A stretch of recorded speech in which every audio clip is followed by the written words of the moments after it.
Hello, this is Jen. It's been a long time since I've made a post, and truth be told, part of it is because I've been doing some work on myself and just really anchoring into my authentic identity.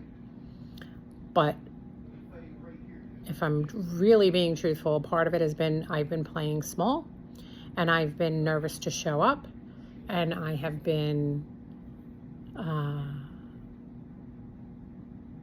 hiding to speak the truth of my story when it comes to manifestation, because, and without getting into like victim mode or trying to get into the story of my past, because we can all do that, right? We can all get stuck in our stories, and our stories clearly do not define our future. They don't make our future, but they have helped shape us into who we are now. And what I've realized with regard to manifestation is that I, having had a sexual abusive past and emotionally abusive past when I was a child, it had been, and I still struggle to this day, difficult to trust my intuition and to speak up for myself and to stop people pleasing and placating so that I can feel like I am a part of, the group or the family, or to feel loved, to feel accepted, to feel validated, or to just not speak my truth in what I know I need to do for myself that is going to benefit me and ultimately the people around me, even if it rubs them the wrong way, even if it goes against the grain of who I used to be. And that has been something that has been, a common theme, let's just say, in my life. And so while doing this work, part of me knew, okay, it's not time to go live yet. But also then this other part creeps in, the human mind, like, oh, well, you haven't been on in so long, so why go on now? It's too late. Or you should just put it off till tomorrow. And then tomorrow becomes the next day. And the next day becomes the next week. And the next week becomes the next year. And our brains are wired literally to keep us safe, for us to survive. Our human brain does not know what a risk looks like. It wants to calculate risks and say, well, if you do this, then that will happen, or this could happen, or you've taken these risks and that has happened, or this has happened, and you're better off just hold off, right? And then we procrastinate and we wait, and that just kills us internally, because we know what we need to do and we're not doing it, right? Or we know intuitively that if someone says something and it kind of stirs something in our body, if you've been sexually abused and you've been really basically held against your will, right? You tend to not listen to your intuition because it had been overridden by someone else's demands for so long that you question if your intuition is even right. But I'm here to tell you that your intuition is your GPS system, as everybody calls it, which is true. It's your inner God-given positioning, protection system. And when we follow that intuition, even if it feels scary, even if we're afraid of consequences that may happen or may not, there's something that ignites a power within us a surge. It's like we come back to our true nature, our true authentic identity. We come back and anchor in. And every time we don't listen to our intuition, negative consequences, of course, are going to result for ourselves. But even more than that, we feel like we betrayed ourselves, because we kind of did. We didn't listen to ourselves when we knew we should have. We didn't do the thing, or we didn't say what we needed to say, or we went against what we, should have done or should have said. And so I'm here to tell you that you're not alone. For people who are trying to manifest and they're like, I'm having such a hard time, it's because we're not speaking our truth. We're not listening to our authentic intuition. And that's really who we are as authentic God-created beings. God instilled this in us. This internal GPS system is instilled in us. And it's time to claim that power back. And every time that I claim my power back, I literally feel energized. Like there's a frequency, there's an energetic shift that I feel every time that I claim my power back, that I do what I'm going to do, or that I do what I say I'm going to do, or that I speak up when something feels internally conflicted. And sometimes I'll take a moment or two or three, or sometimes even longer than that. If something is not resonating, I will pause and really tune into my body, into my center, to feel into what feels right. Does this feel right? Does this truly feel like authentically right for me to do in this moment? And sometimes it's immediate. Sometimes, we're so confused because we want to people please and we want to keep the peace. We're the peacemaker. That's what I was in my family. I was the peacemaker in my family. And that was the role that I assumed for most of my life. And as a result, I people pleased. And that was the second role that I took on. That was a big role in my life. And so by not following my intuition and, for example, leaving a marriage that I knew I should have left years ago, because it was just not a healthy environment for myself or for my children or for my ex. It just wasn't a healthy environment for all of us. And I kept putting it off until the pain of staying was so heavy that I had to make a change. It's like I was pinned up against the wall. And so there's a saying, and I can't remember exactly how it goes, but it's kind of like the pain of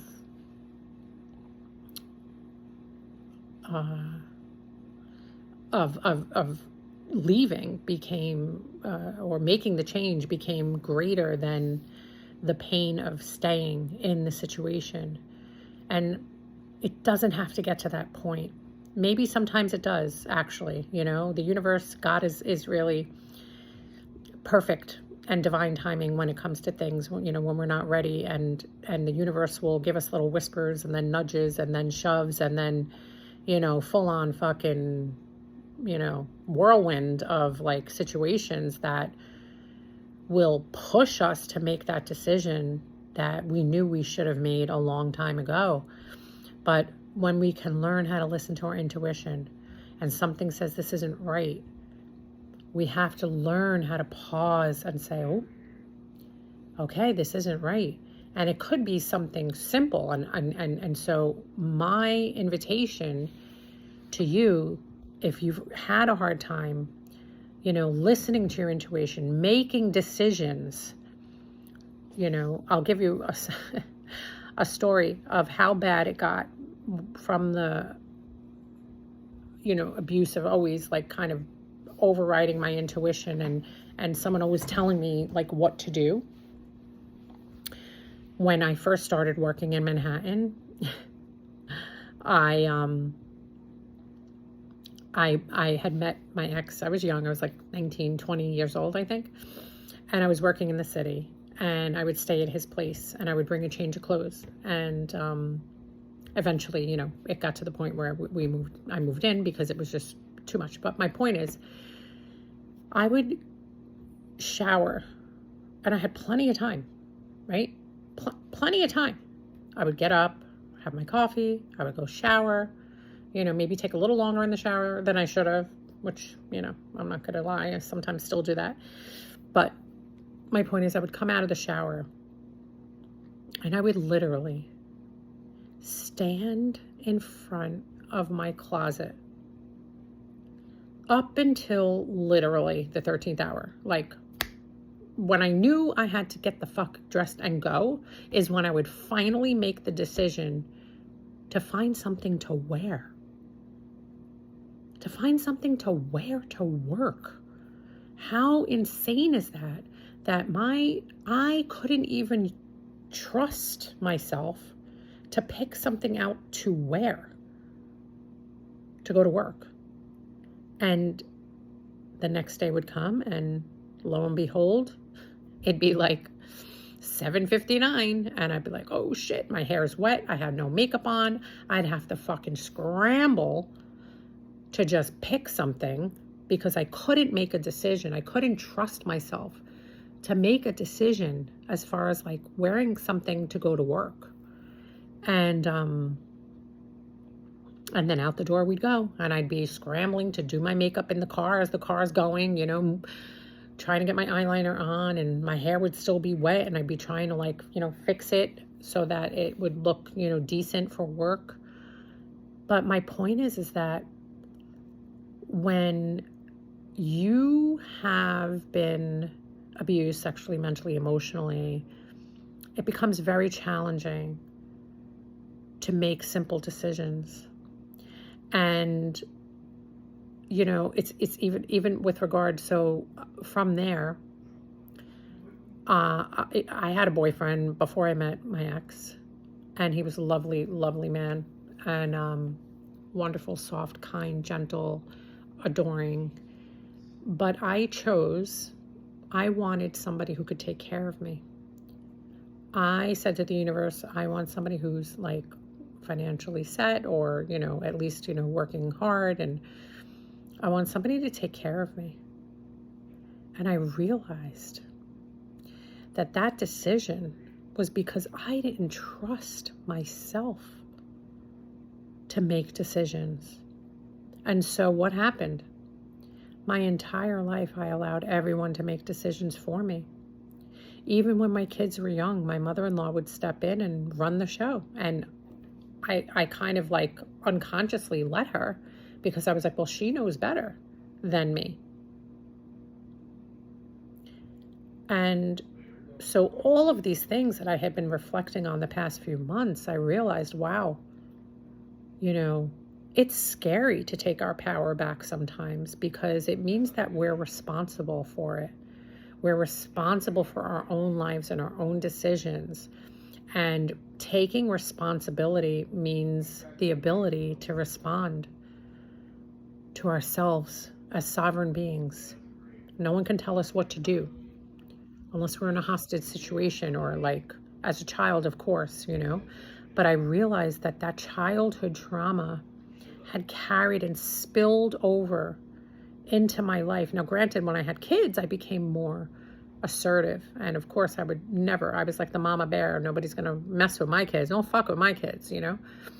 But it took a long time, and those children gave me the courage to speak up. They actually forced me to find my voice and to speak up for them. And as I learned to speak up for them, I started speaking up for me, and started following my intuition.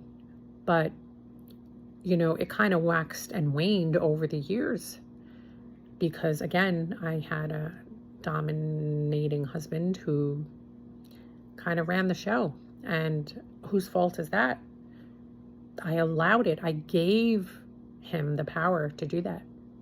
And so when I realized that this marriage is not working, and it's not working for me, it took me like 3 years to finally get out of a very toxic relationship, and it kept getting worse. until my back was up against the fucking wall. And I finally said, oh my God, you know, the pain of leaving outweighs the pain of staying right now. And I was like, that's it, I'm done. And I made a decision, and I left. And it created a lot of pain and, you know, a lot of struggle. But at the same time, I knew that that's what I had to do for me.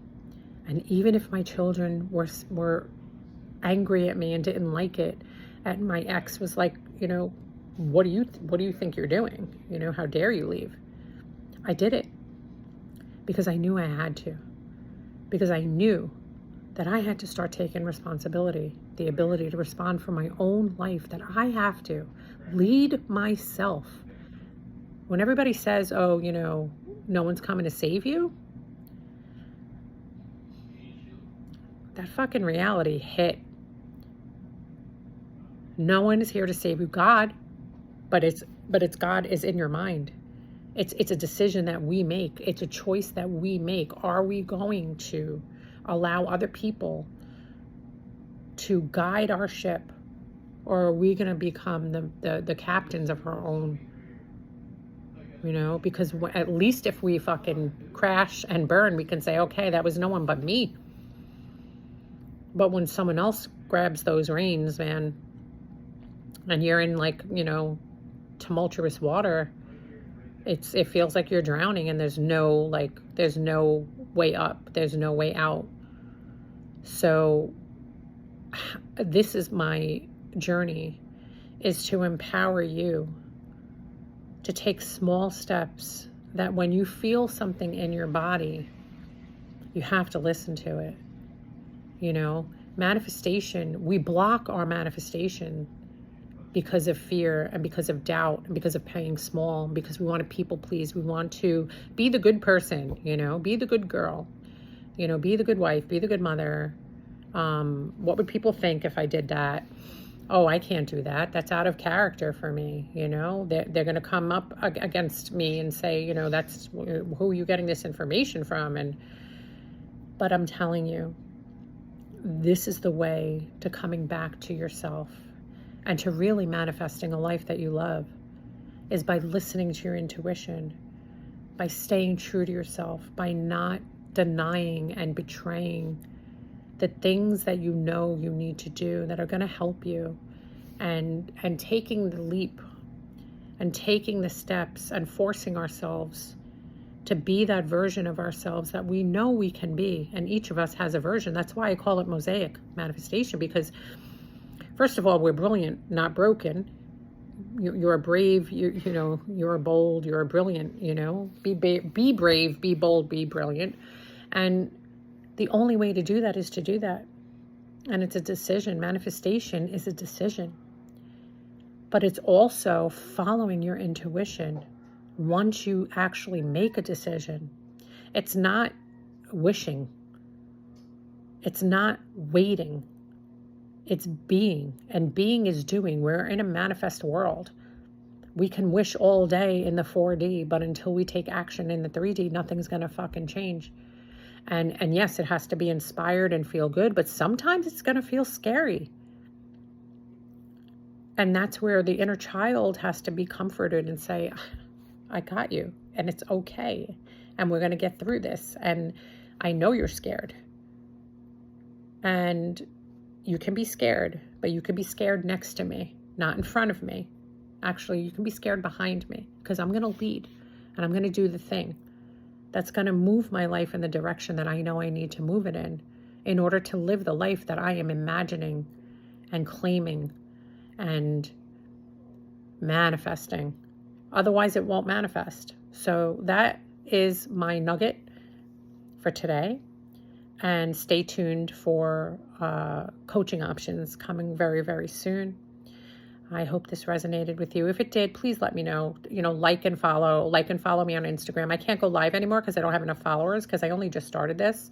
So, you know, if this resonates with you, I am more than happy to work with you. But at least, you know, follow me for more, so that, you know, we can do this together and build a beautiful community where you're seen and you're heard and you're validated and you're able to practice speaking up for yourself and living your true identity by following your intuition, following the little intuition sparkles.